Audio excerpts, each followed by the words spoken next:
I'm CraigO, and join me on my adventures with CraigO's cryptocurrency as we cover the blockchain, Web3, NFT, and cryptocurrency technologies, interviewing the best in the industry, giving tips and tricks, and also sharing with you projects that I'm most excited about. Tuning into CraigO's Crypto Corner, the best in Web3, blockchain, NFT, and cryptocurrency technologies. Great reviews, incredible interviews with the leading people in the Web3 ethos. Mr. Rain has been an investor for the past 25 years, and of those 5, he has been solely dedicated to blockchain technology and cryptocurrency projects. He worked for the top international consulting firm, Accenture. He is an early investor in communities such as Axie Infinity, Ecomi, Gods Unchained, Cardano, just to mention a few. He uses his reach as an influencer to teach the principles of investing that lead to higher long-term results. He is part of my Diamond Minds, Diamond Hands community. History repeats itself, and the psychology to buy when it is boring is not an easy thing to do. Long-term, he wants his YouTube audience and Patreon members to benefit from the wise decision-making so that they can enjoy what he likes to call that beach money. Me too, my friend. Today, we will unpack Crypto Rain's approach to investing, what's to come in the way of crypto, both short and long-term, blockchain crypto diversity, what he looks for before stepping into a micro, mid, or large cap coin, what metrics does he use to determine his next move, what is his best source of information concerning the crypto markets, and how does he provide value long-term for his audience and today for mine. Welcome, Crypto Rain. How are you, my friend? Doing amazing. Good. It's awesome to have you here today. You analyze things, and I've watched a number of your podcasts, and I think the first thing that I actually want to start on is the thing before you came on today, something that I didn't have in sort of the conversation roster, is you're a fundamental analysis trader. What does that mean, and why is that important, especially right now in this bear market? Well, so whenever somebody comes into crypto, it almost happens like they come in, they FOMO into some things because their friend made a bunch of money, and they don't understand that they're investing in companies. And when you're buying a token from a project, or even if you're buying an NFT, and the success of that company is determined by a few things. Number one, the strength of the team, a little bit of his luck, but so it's hard to factor in much luck. What you can look at is how strong is this team? Who are they? What kind of connections they have? And really, what is their business plan? What are they going to do that's special? And so that's digging into the fundamentals of a company, who is behind it. And that can tell you or help you make an educated guess as to the potential success of that company. I love it. So let's dive in a little bit on your podcast, right? So it's built for viewers that have information that they need to hopefully make informed decisions. And you're big of being against the anti-FOMO, right? The fear of missing out, where you do no research and you just jump into something. So how do you feel, aside from me benefiting from your podcast, how do you think others are taking it and then utilizing that information to become wise investors? Well, so we're always bad before we're good whenever we started anything. And the truth is, everyone coming into crypto, unless they're a seasoned investor already, they're bad. Why? Because it's like you just started playing tennis and you're expecting to win in the Wimbledon. It's not going to happen. You heard about 2, crazy stories about somebody bought some Dogecoin and they turned into a multimillionaire. But you don't even know that they really turned into a multimillionaire, because did they sell at the top? They probably didn't. So we've all heard these stories, and it gets a lot of people into space, which is great. It is fantastic you're here. This is the most remarkable time in all of history to be benefiting from a massive change of technology. However, just realize that you're bad. You're a bad investor. Why? Because you don't know what you're doing yet.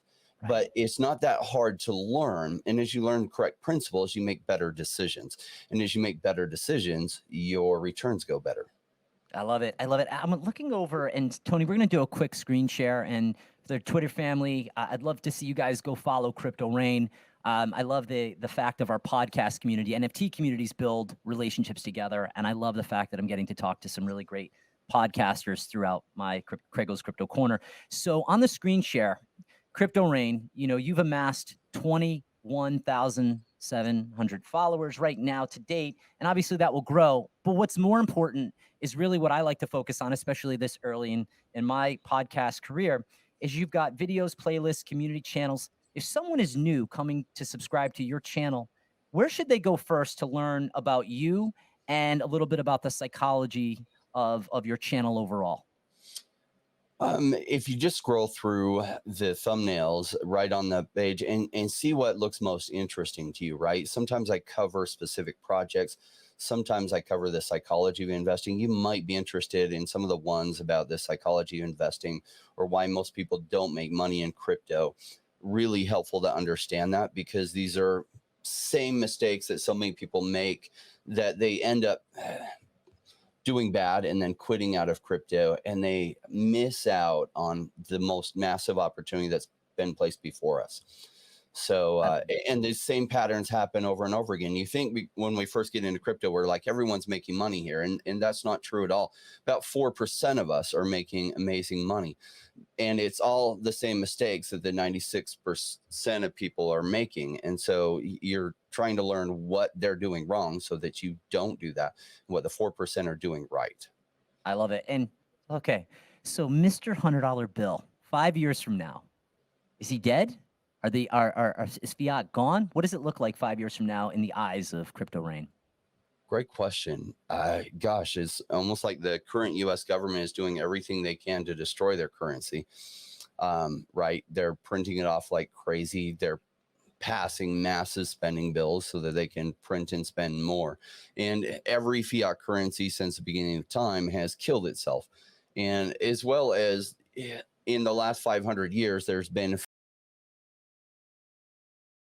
worldwide, and each of them lasts about 100 years. And the US dollar is right near that 100-year mark of supremacy, right? So it possibly loses to Bitcoin, which, if Bitcoin does become the global currency, doesn't have a way to destroy itself, because it can't print endless amounts of it. So let me throw this to you, right? So did you recently hear, and tell me if I'm correct on this, the World Economic Forum just teamed up with Ethereum? Am I correct on that? I hadn't heard that. Yeah, That would be interesting news. Yeah, that there's something that they're doing together. So I team up. I'm going to leave that loosely, but I was able to find it through one of the Twitter pages, and I thought that was interesting for a lot of reasons.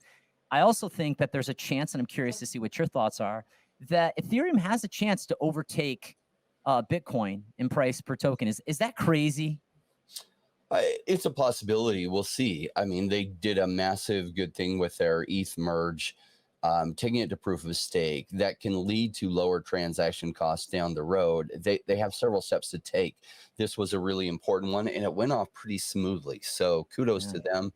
I'm excited about it. ETH passing up Bitcoin, it could. One of the challenges of Bitcoin is the lack of innovation in it.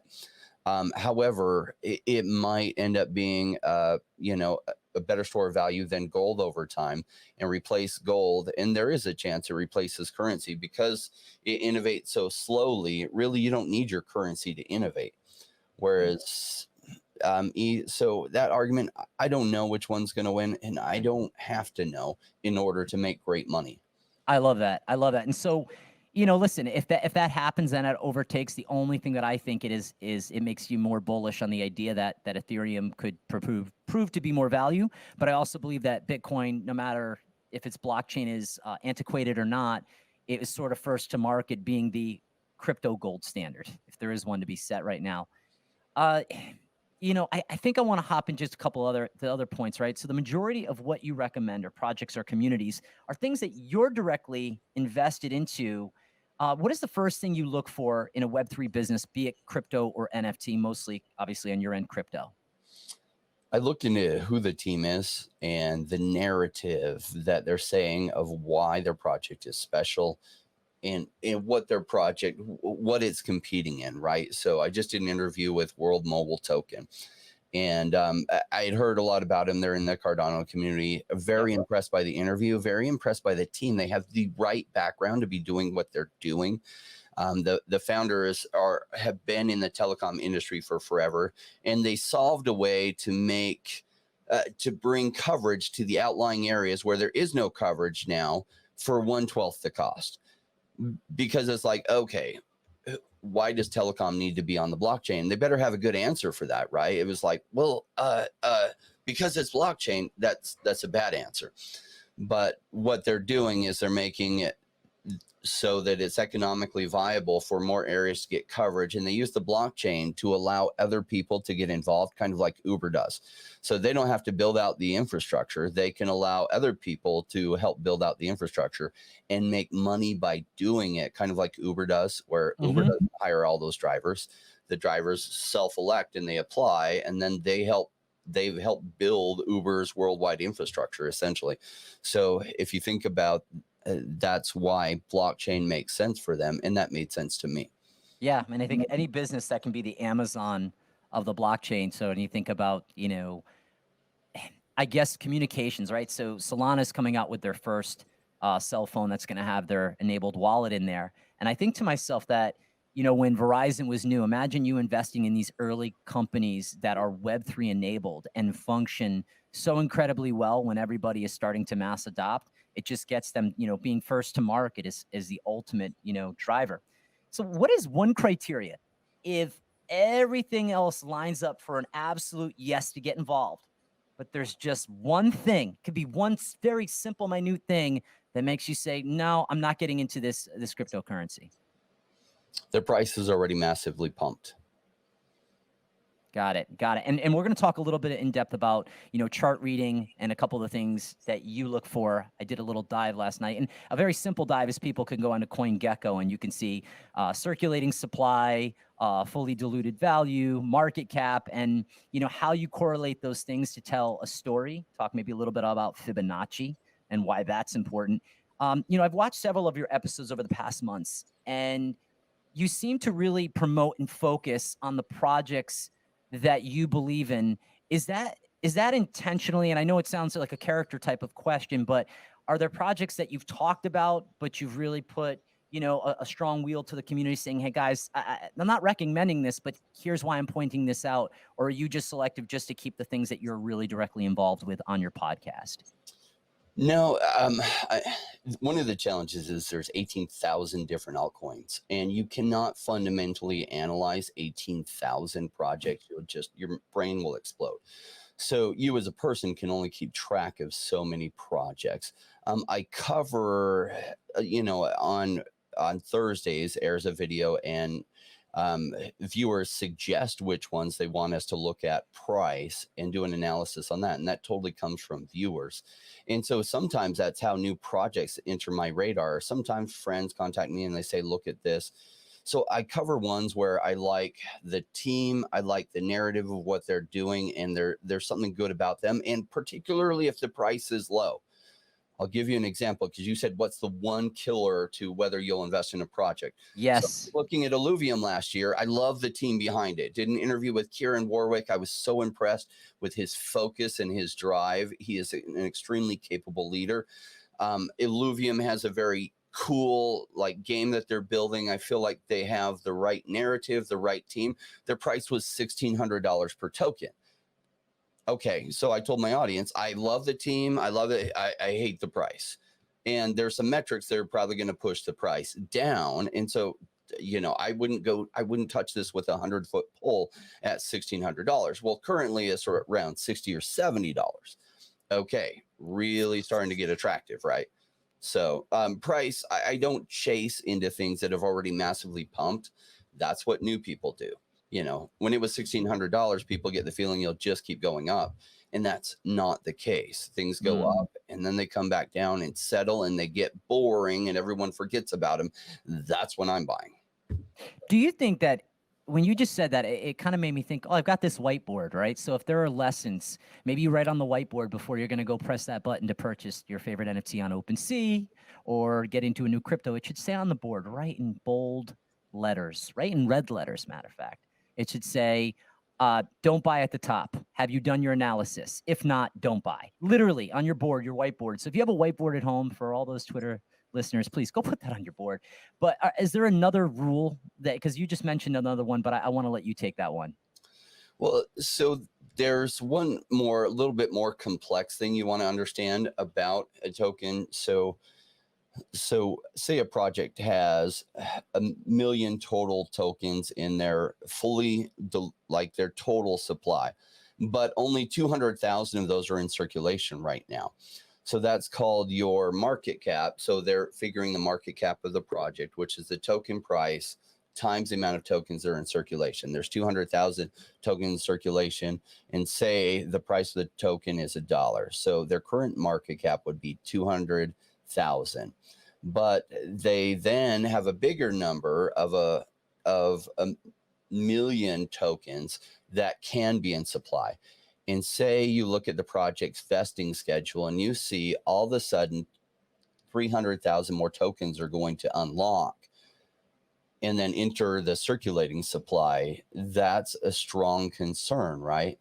So this isn't something brand new people usually understand, and they often get wrecked by this. This was one of the reasons why I couldn't invest in Illuvium, because doing some analysis on when tokens would enter circulation, all of a sudden there was going to be a big unlock, and a lot of tokens would then be unlocked to pre-sale investors who would then probably sell them, and that would drive the token price down. And so at $1,600 you would have been totally wrecked. Not is And it was as simple as doing some analysis and finding out that a whole bunch of pre-sale tokens were going to get unlocked, to realize that would then dilute the value of each token because a lot more are entering supply, and bring it down. But when you do understand that, you realize the price is going to come down a whole lot, so then you can buy cheap, and then all of a sudden there would be less tokens entering supply because all that's already happened, and then you can take that ride up. I love it. I think you're 100% right on sort of that mindset overall. And so when you do a dive into Twitter, Discord, and you look at the founders, what real world problem does a crypto or NFT solve? I think is an important criteria, right? Because how do they determine the information in which you're going to then relay that, right? So if you're looking over the white paper and you're going through it and you're like, okay, I've got to go out to my audience I have their attention for a standard period of time, just a set period of time. They might come in and out of my podcast, throughout the day, and you want to be able to give them that information. What is the greatest challenge in simplifying the research that you do, that you find for your guests they can take away in bite-sized pieces? That's a hard one, because if you think about it, becoming an investor is about going back to school, and most people don't want to go back to school, which is okay. But the ones that want what the 5% have, they're willing to. And that's the audience I'm looking for. I'm not looking for an audience of 2 million subscribers, not out of the current amount that's here, because maybe when there's, 500 million in crypto, because not enough people are willing to go back to school, and that's okay. I don't need those. I don't want those. I want to share these principles, and it's hard to share it in bite-sized pieces because you're teaching somebody to think like an investor. And that just takes some time. It takes some practice. It takes some getting it wrong, failing, picking yourself back up, learning from your mistakes, or learning from my mistakes. A lot of my knowledge comes from having made some big mistakes that I don't make anymore. So you can learn from your own mistakes, or you can learn from some of my mistakes. But you got to learn from someone's mistakes in order to get good. I think that's sort of the scholarship fund, that if you don't have failures and all you have is success, I think the people that were most served wrong were at the very beginning, when they made a moon bag very early on. I knew a couple Shiba Inu people who made a lot of money. And, that's the worst thing, because the harder that fall. So I like that I've paid for my lessons, and, hopefully I don't have any more to pay from, but, I don't think that that's the end. All right. So have you ever spotted an arbitrage? And if so, have you been able to take massive gains for your use? A couple times. So I don't do a lot of the quick trades. I usually do like more intermediate term trades. So could be anywhere from a month to 4 months to 2 years. Every once in a while, I spotted a trade where it was just apparent that it was going to do crazy things during a certain time period. Jumped into it, but then jumped right back out. That's not my bread and butter, but when I see an opportunity that's screaming at me like that, I do take it. Good for you. That's what I wanted to hear, right? Because we like being pigs, not hogs. Hogs get slaughtered, pigs get fat, and we need to always keep that in mind. as a realtor and a podcaster, I feel that land in the metaverse plays a very big role in Web3. Mhm. For me, it was very attractive because, like, hey, I have tons of property in the metaverse. If I can't afford it all in the real world, I've got it in spades. And there were a couple different blockchains, but also projects that I wanted to talk to you about. Network, Okay. Metamalls, not Metaballs, and COPI, which is the Cardano blockchain. So talk to me a little bit about those. Yeah, so land in the blockchain, people say, what? It's not even real land. Why could it have value? Well, let me show you why it can have value. I made a $4,100 investment in a new blockchain idea 3 years, 3.5 years ago. I guess it's January 2019 to be specific.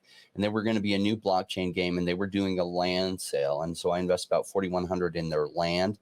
Had I sold the top on it, the $4,100 would have been about $12 million. So I sold it a little bit early, and there were some good reasons why I sold it early, some big questions that then later got resolved after I sold it. But I made about $400,000 on it, and we're talking about land in a metaverse. That project was Axie Infinity. And how did it do so good? Well, so a lot of people like see how big Axie is now, and they think, oh, I totally would have invested in Axie Infinity in the early days, but would you have? Because the team was a little bit questionable. I was actually scared a couple times when I saw some interviews with them. I was like, I don't know if this team has the ability to carry this out, but they were first. And so I was like, well, I think land will come into its place in the future. So I made some big investments in land into some projects that haven't become big yet, but I think have solid potential. And that's cornucopias or Copy. And that's on the Cardano blockchain. So they're the first real AAA game on the Cardano blockchain. They've done some land sales. I invested pretty heavily in that one. Another project, Network, they did a land sale. I invested really heavily in that one as well. And then the other one is MetaMalls, and MetaMalls on the Solana blockchain. I'm a little bit concerned that one could go to zero, and I always know it could be. And there was a couple times in Axie Infinity's history where I was really concerned it was going to go to zero. It ended up succeeding. So those are just the bets that I've taken. Their Cornucopias has continued to do pretty well, and I'm up on those positions. Network, I think I'm up on the positions a little bit, and I'm way down on MetaMalls. But let me share with you, when I invested in Axie Infinity January 2019, for the next year and a half to 2 years, the price on the value of that land went down.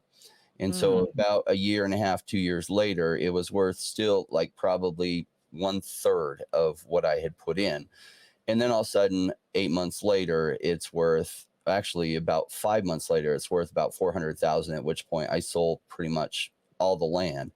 And then, 4 months after that, if had I kept it and the other things associated with it, would have been about $12 million. So these things can reverse quickly and do amazing things.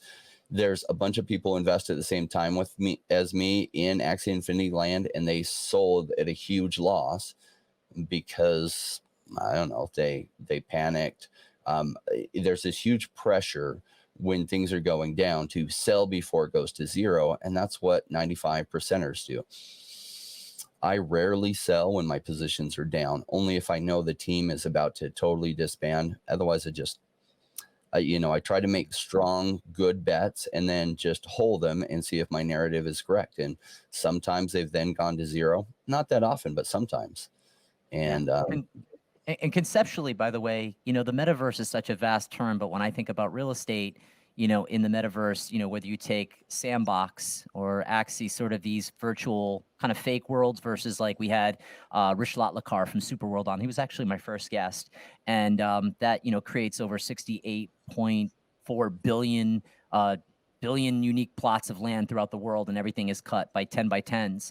And so those spaces are more of a real life versus, listen, augmented reality glasses to take you into a virtual world that has something exclusivity or specialty that only certain selected people can hop into certain digital worlds. It's going to be pretty cool.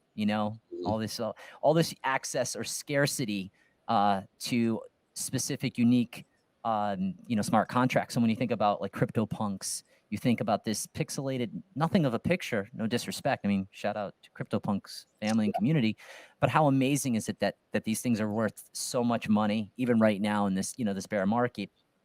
The the app that I use to track some of my cryptos and sort of by notification is FTX. I'm curious to know, what app do you use as you start to being able to collect crypto? And for those people that are tuning in on Twitter Spaces, they're very familiar with Web3. What app do you like to use most? What's your favorite app? I use the same one. It was originally called Blockfolio, and it got bought out by FTX. So now it's just called the FTX app. And I only have some of my positions plugged in there, but it kind of gives me a baseline when I wake up in the morning. I check it. Now, my first, say I've been in this for 5 years, and when I started, you have very limited funds, right? So I was invested maybe across 5 different projects. I was diversified across. Now it's like 250 projects, and I don't take the time to plug them all into my Blockfolio or my FTX app, but it gives me kind of a baseline of where things are at and tells me what's going on. And some of my positions are completely unplottable because they're maybe pre-sale investments. They're not even available for trading yet. Sometimes they're equity in companies. And so like, can't get a value on that right now. Right. So, Yeah. No, absolutely. Absolutely. Eddie, I want to talk to you a little bit about Vivi. okay. It's something that you and Doctor of Stuff, who's a guest on your podcast quite often, when you think about moves in strategy, and I want to just take you in a different direction as far as NFTs, and you're looking on sort of what we call maybe this idea of a centralized platform. Mhm. Tell me a little bit about what you're looking for on the VV end of things. For me, it's a nostalgia play, but how much does that play into your criteria on which NFTs you're going to get to on the VV app? So in blockchain, we're like, yay, it's decentralized. So centralized isn't necessarily a bad thing. It depends on who is the leadership of the business. And there's lots of centralized entities within crypto and blockchain. So Vivi, what I liked about them is they had some of the best intellectual property. So they were the first Batman on the blockchain, created the first Darth Vader on the blockchain. And so some of the best intellectual property. Disney created a bunch of their first NFTs through Vivi. So that's what I like so much about Vivi. And so I actually invested in their pre-sale. The Vivi app is done by a company called Ecomi. And in 2018, I made an investment in their pre-sale. The token did absolutely horrendous during the crypto winter, and then it came back and did like about 1,000x from the bottom of the crypto winters. So they went up, and really I found their app March of last year. So I made a bunch of investments in their NFTs or their collectibles. Some NFT people say that you can't call them NFTs because they're not on the blockchain. Well, actually now they are on the blockchain. However, you can't yet transfer them to sell on OpenSea. You can only sell them through the internal marketplace presently. That will later open up so that you can transfer many of the collectibles into OpenSea. And then like the NFT purists will be like, okay, now you can call them an NFT. Is it Ethereum that they're on? Immutable X, which Okay. is, yeah, a layer 2 on Ethereum, essentially created by the Gods Unchained team. Yep. And we're gonna talk a little bit about that. So, you have been someone who's been really excited about Cardano. You brag about it a lot. You love it. It's a 3rd generation blockchain with the incredible ability to scale very quickly. Why are you so bullish about it when other people, other big podcasters, Cardano, this is so silly. You'll be talking about this at the Thanksgiving table, blah, blah, blah. Why is Cardano not as popular as it should be? And I'm getting those comments from, people pretty high up that are just not paying it much mind. Why are you so excited about it? Okay, so the reason they're not as popular as they should be has everything to do with politics, right? So a lot of the ETH team is well connected in United States politics with both Silicon Valley and Washington. Cardano has just been going around doing the right things and building the right things. So it comes down to, there's 2 ways to succeed in this world. One is to add value, and one is to play politics. ETH had an early advantage. In fact, the founder of Cardano was one of the original 5 co-founders of Ethereum. But he saw the team was going a very slow way to fix the problems of Ethereum. So he's like, F this, I'm going to leave and do my own thing. And So some of it is honestly the ETH team savaging him because they're a competitor to them, and they don't want to see him succeed. He took a slow approach, which when I was at university, I took some computer science courses. I thought that would be my major. And it was declared major for 2 years. So I was taking a bunch of those classes, and they talked about when you're building something, the best way to build something is to architect it all out before you write one line of code. Charles Hoskinson and Cardano was the only project that's ever done that on a large scale. And that's exactly how you build the best long-term programming, is exactly that. And everyone knows this, but it's the hardest thing to do.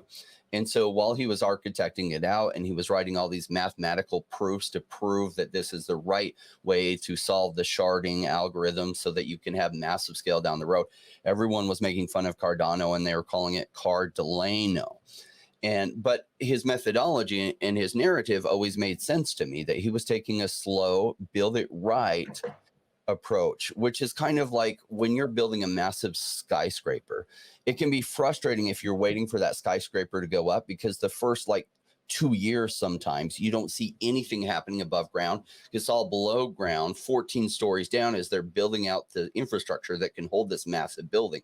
And then all of a sudden 2 years later it starts to be at ground level where you can see it, and then all of a sudden the next year you see everything shoot up and you're like, oh my gosh. And that's what Cardano was always about, and it was always that plan. And so when people fudded on it in 2020, the price went all the way down to 1.7 cents.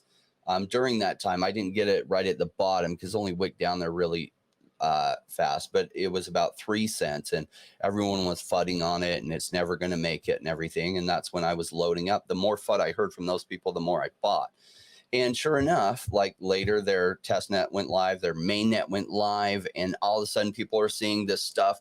Oh my gosh. And Cardano has continued to perform and deliver. I mean, a year ago, we were hearing Solana is going to be the next biggest thing, and it's got more transactions per second than everything.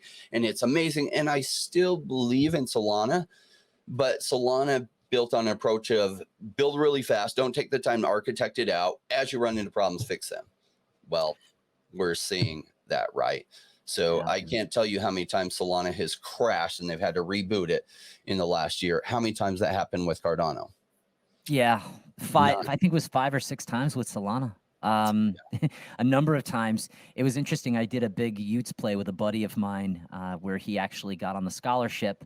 I deployed 25 Solana, and we agreed on a set price when we go to sell it, which was 150 Sol, and we each divided that by 2. So I covered a little bit more of the mint price, and pretty cool to get that nice return. So I've just got that Solana sitting in that nice cold wallet, and we're gonna keep it there. You know, so I've had some baby successes, but I love my baby successes, and I love your massive successes.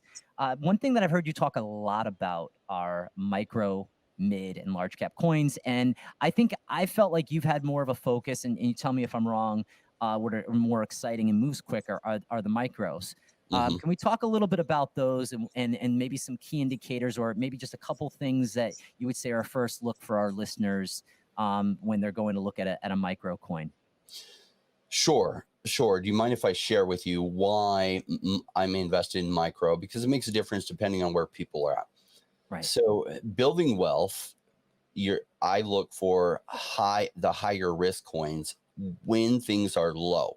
So they're very much riskier. They can go to zero easier than, say, what we call a blue chip project that's out there, like Cardano and Solana are blue chip projects. So it's not that you can't make money on them. Are you going to make 100x returns at this point? Not likely. So the micro caps, you can make 100x returns. The problem is they're more likely to go to zero. So this is where fundamental analysis and research comes in, and diversification, because the truth is, if you pick 10 different micro caps, even if you're amazing at picking them, probably 1 to 2 of them are going to completely fail and go to zero. But then if 2 or 3 of them go 100x plus, and the other ones do 30 or 40x, as money comes back into the market, well, then your overall returns are freaking incredible, far exceeding what you could have done on the blue chips that you were in. You know what? And I want to just throw something, Tony. We're going to do a quick screen share. I just want to talk about a very funny token, which is number 13. Maybe you can guess what it is before you even look at the screen. But I think it's a very interesting conversation because I know a handful of people that became millionaires. You know, I don't go to use the word multi, but definitely made a considerable amount of money off a very small investment. So did Shiba Inu ever come onto your radar? Because that was like the big crypto talk last year. I think that might have gotten more Google searches than Bitcoin. I'll bet you by far. So, what are your thoughts on Shiba Inu, the Dogecoin killer in 2022? Well, if I liked gambling, I would like Shiba Inu, and all it is a gamble. And so I know this. I know a couple of people that are completely rich from gambling too, right? They just got lucky. And so fundamentally analyzing it, there's not a lot of fundamentals to be excited about Shiba Inu. Does that mean you can't make money by gambling? No, it just means more people are going to lose money than make money on this project. And so it has zero interest to me. That in Dogecoin, zero interest in me. When I was new and I didn't know what I was doing, I didn't know what a meme coin was, and everyone was talking about Doge. I owned some for a little bit of time. I might have even made a little bit of money on it. But to me, the success has everything to do about whether some celebrity all of a sudden steps forward and massively endorses it. And you can't predict that kind of stuff. You're just putting it all on red, knowing that there's still a 3% chance the House wins completely. And, you know, you're okay with your 47% chance of winning. I don't like 47% chance of getting, what percent do you like, Rain? So I don't mind 47% if, so it's all about probabilities versus risk and what kind of returns you can make. So I just don't like it. It's the same reason I don't like gambling. I don't like when the cards are stacked against you. I like investing in projects that have a good narrative and a good team because I feel like the cards are stacked with you and not against you, especially if you're buying when the price is low and when people are fudding on it. That's why I was doubling, tripling, quadrupling down on Cardano when it was under 3 cents, because everyone was talking about how it would never make it, yet their narrative and why it was taking long always made sense to me. So I gave my probability of success 80%. And my probability of outsized returns very, very high, even though so many people that didn't know what the hell they were talking about were fudding on it. Right. And so that was like so clear to me that was that my chance of winning were so high on that. And that's why I was going massively down on one coin. And it ended up taking up like 20% of my portfolio because I felt like the odds were way stacked in my favor, especially at that price. Let's talk about a micro coin rather than a meme micro. Let's talk about one that has relevance. What's the symbol? And we got the screen share, so we can just chat about it, why you like it. Go for it. Just anyone that I can bring up? Anyone. Okay, so let's look at Drive. DRF, I think, is their ticker symbol. So they have a unique idea, which is, okay, like Uber on the blockchain. Now, my first question when looking at this is, why the hell does Uber need to be on the blockchain? It doesn't. So there has to be a reason why they have a token, not only as a means of raising funds, but why is it going to be okay? So they have this interesting franchise idea and this overall interesting idea.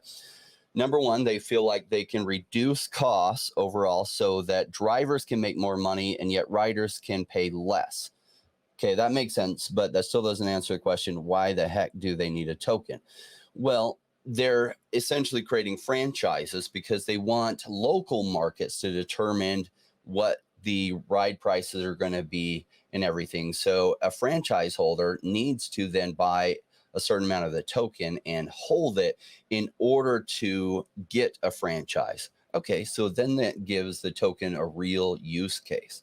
So is this one a risk? I mean, it's massively down. Its market cap is like 300,000, which is so low in the crypto market.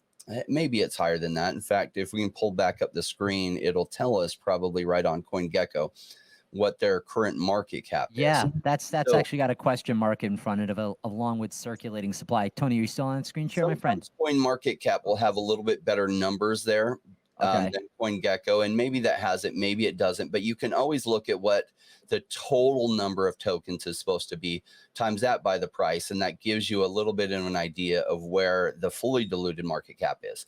But anyway, so will this company make it? I don't know. I've interviewed the founder twice. I really, really like her. She's extremely sharp, fantastic businesswoman out of India. She has the right connections to make something happen, but it's a risk.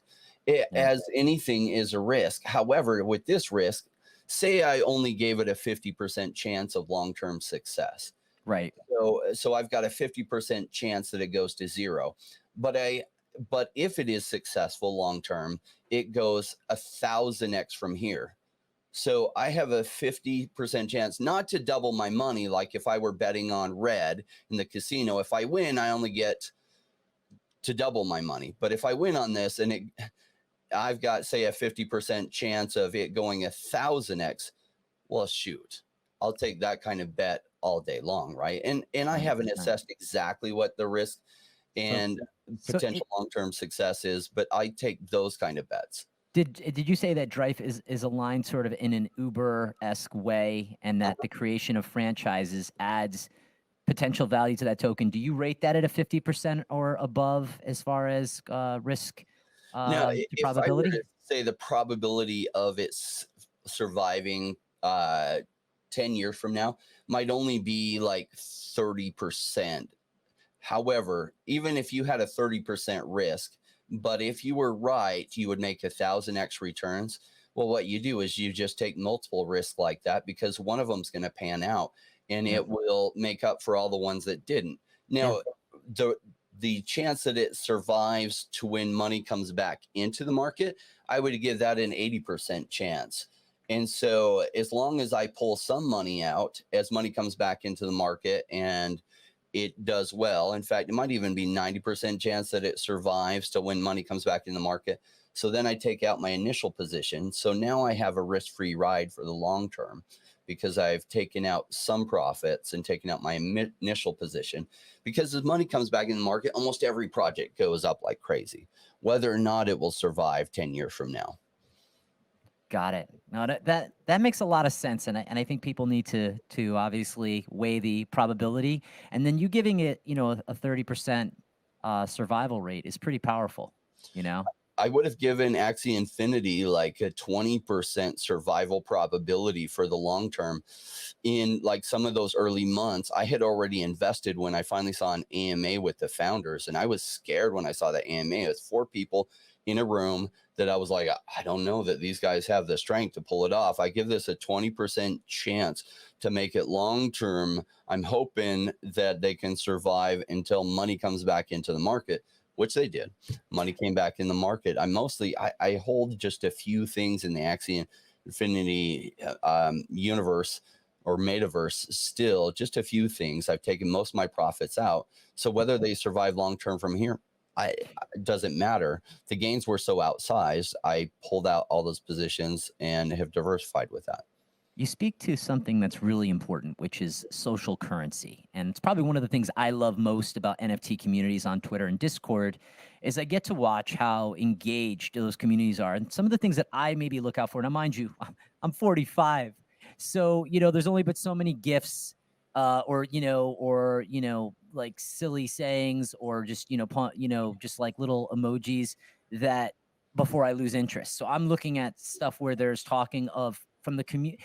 I feel most strongest when I see the community talking about strategy and not the founders of the direct team. That to me is sort of like, I would say, one fundamental or maybe a probability in the crypto realm when I'm thinking about, analyzing a project. What are your thoughts on that? Well, social currencies is the reason why Bored Ape Yacht Club became so big, right? They actually, when they first did their sale, were struggling a little bit. And then they got some influencers, some other people that were well known in the NFT community to buy in big with a bunch of Bored Apes. And then by buying a Bored Ape, you got access to the Discord with those people or the private bulletin board where you could interact with such high-end people. And that was what was initially driving Bored Apes increase in price up until about 3 or 4 or 5 ETH and even 6 and 7 ETH. And then it just kept that momentum, right? That had gone up so much, people just like, well, this will never stop coming up. going up, and a bunch of people FOMO'd in, and then you had celebrities like Justin Bieber and other people buying it. Snoop Dogg, Yeah, Eminem. and Yeah. it was 100% the the social power of the community, and that social power continued to grow to include celebrities, which then, you know, you had people paying 300,000 to 1.5 million for Bored Apes. In fact, Doctor of Stuff had sent me this one Bored Ape when they had recently released, and he said, I think you should buy this one. It's 1 ETH, which is higher than any Bored Ape has sold so far, but this one's really special. You should buy it. Well, I hadn't heard of Bored Apes yet. I looked at it. I was like, oh, that looks pretty cool. But I had just put a whole bunch of money into Meebits, and I didn't have any liquid ETH. I would have had to sell something else to move it over. And I was like, thanks. Well, that Bored Ape later sold for $1.5 million. Mm. Oh, well. You know, but I think those are the things, right, that shape us, is that your losses make you better. And I feel like that's always a challenge that people get down on the you're never gonna hit the top of the market mark. And if you do, wow, you're lucky. And I hit it on one project. Again, not a grand slam in the sense, but actually it was a Superman on VV. Bought it for 107 gems. Yep. And I sold it for 7,800 fiat. That's amazing. Yeah. So Love again, it. baby hit, but still one that I at least That's a wanted 70x. I needed to flex really quick for you. I mean, listen, the gains you have had are massive.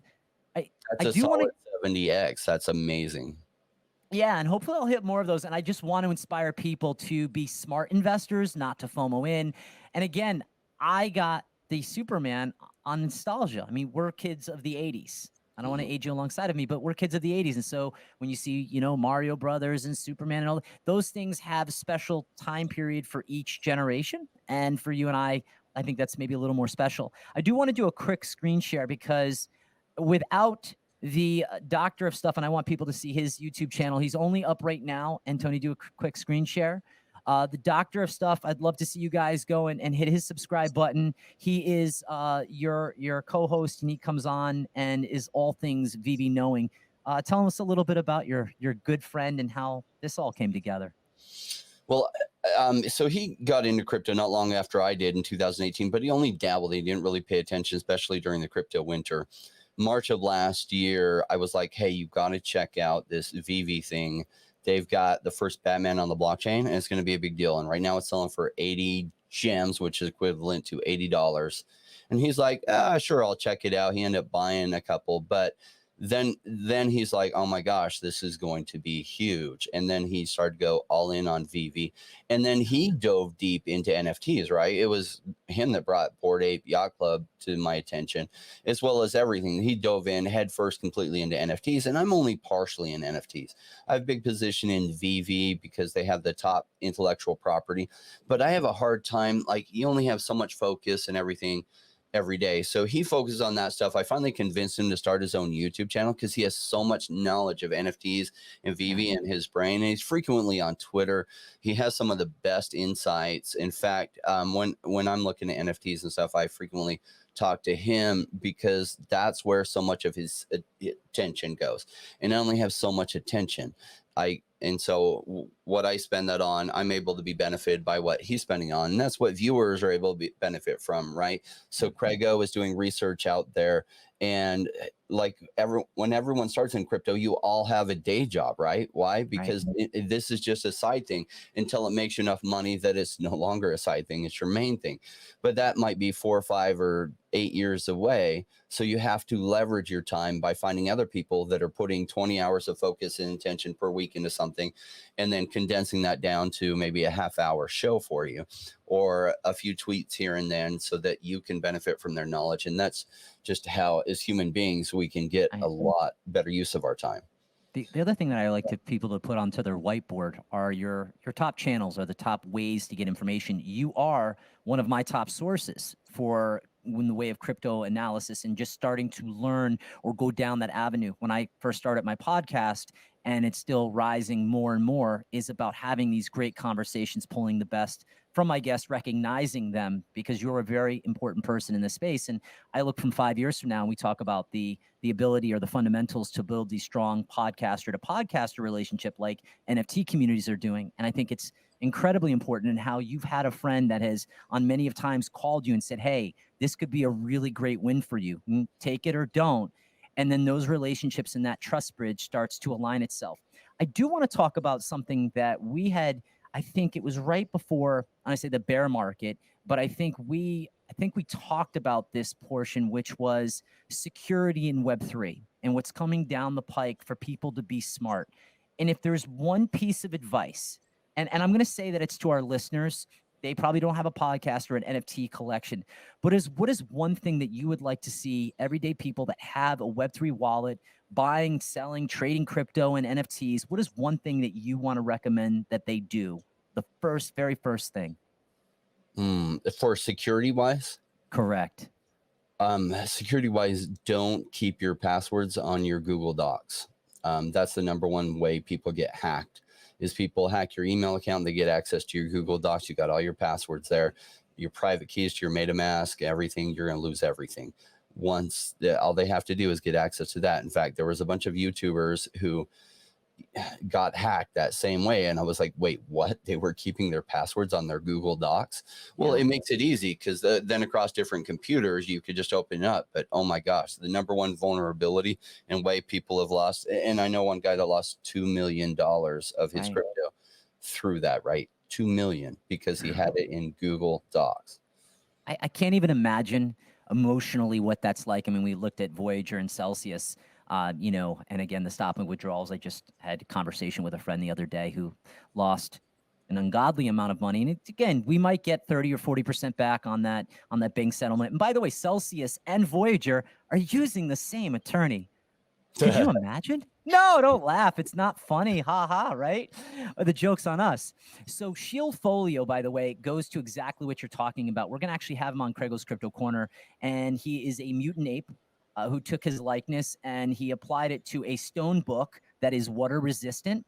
I have a Shield Folio book. Yeah, please look it up. They're going to be hopping on, but it's such a great product. And it was one of those things that he was inspired by, in part to what we just discussed.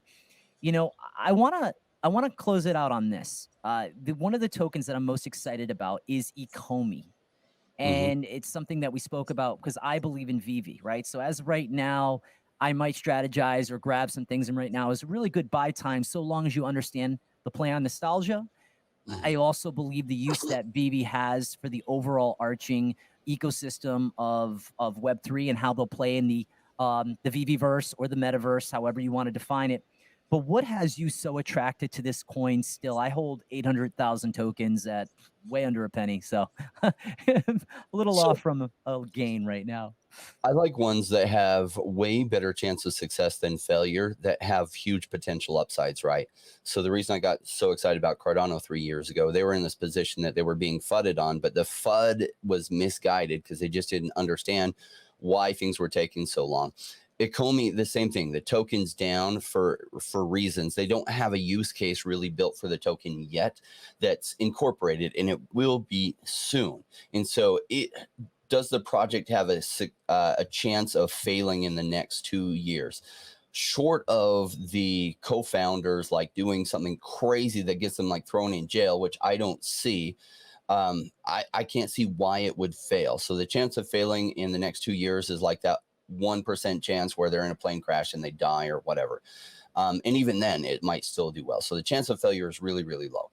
It's been FUDed for a long time, and there are some reasons why it's been pushed down as low as it is, and it's way, way, way undervalued. So the reason why Ecomi makes up a big chunk of my portfolio is because I think it's one of the risks I'm taking that I assess that it could have over 100x potential from here. Its chance of dying from here is very, very low. And I love those kind of bets, and I'll take those kind of bets all day long.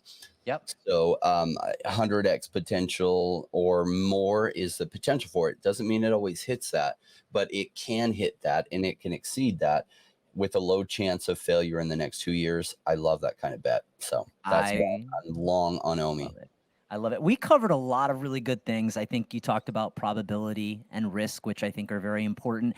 I also think you spoke to something I always say, which is super wise, is diversification is really good, because if you have 100 bags and 2 or 3 of those bags moonbag, you have more than made up any invested loss, but it would have taken that in order for you to find the gains. So it is a little bit on the gambling side, but really we want our viewers, our audience, both myself and Crypto Rain, we want you guys to be smart and take a while to make a decision, and let that decision be your own. Don't FOMO in. Don't save your seed phrase or your key, your seed phrase and your key, your private key or a public key. Well, a public key is fine, but the private key and the seed phrase, don't save those onto your Google Documents, because it will be gone. Hackers are incredibly good and talented at what they do. Crypto Rain, my sir, it's such an honor to have you on the podcast today and really dive into a lot of these matters that I think are super important in Web3. It's been great getting to know you, CraigO. I appreciate it. I appreciate you having me on. Thank you so much. And to our Twitter listeners, please go check out Crypto Rain's podcast. Go subscribe to that. And please, of course, if you're not subscribed to CraigO's Crypto Corner, subscribe to us as well. Mr. Rain, it's been awesome, my friend. Stay on for a few after, and Sure. we'll be done with the live recording, and they will cut off on the Twitter Spaces. And yeah, that's the story.